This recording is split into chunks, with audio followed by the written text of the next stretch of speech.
So I have got new lights हैन, which I will be unboxing now.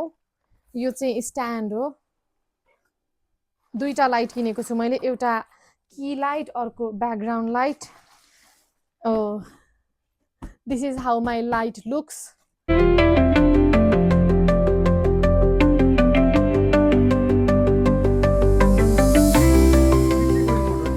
यही light मेरो हैन, यो भर्टिकली भयो, यो गर्दाखेरि चाहिँ लाइट यति लामो भयो र यो ठुलो लाइटमा चाहिँ यसरी होराइजन्टली छिराउन पनि मिल्यो के. यसरी छिरायो भनेदेखि चाहिँ यस्तो साइडको हुन्छ के, यसरी हुन्छ के. दुईटा अप्सन छ यसमा चाहिँ, एउटा चाहिँ भर्टिकल गरौँ, एउटा चाहिँ होराइजन्टल गरौँ है त. अहिले लाग्थ्यो कि यो हो यसरी लाग्छ कि ट्याक्क.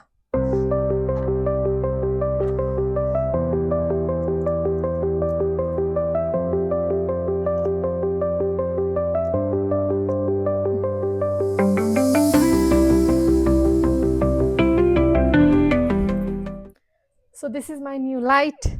यसको तीनटा मोड, पाँचवटा मोड छ खासमा चाहिँ. यो एउटा व्हाइट भयो हैन, this is warm,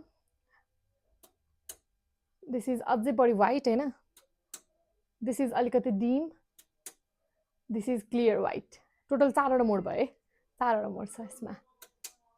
1, this is 2, 3, 4. Ta-da! I'm so happy. यो चाहिँ हराइजन्टल सेटअपमा भयो. यसमा पनि चारवटा बत्ती बल्ने भयो. यो डिममा हैन, यो अलिकति बढी लाइटमा, यो वार्ममा, यो चाहिँ अलि मिक्समा. So this is how my video looks after the new light setup. I have one key light over there, अनि ब्याकग्राउन्ड लाइट यता छ, र दिस इज एम्बियन्ट लाइट, अनि यसको साइडमा प्लान्ट पनि एड गरेको छु.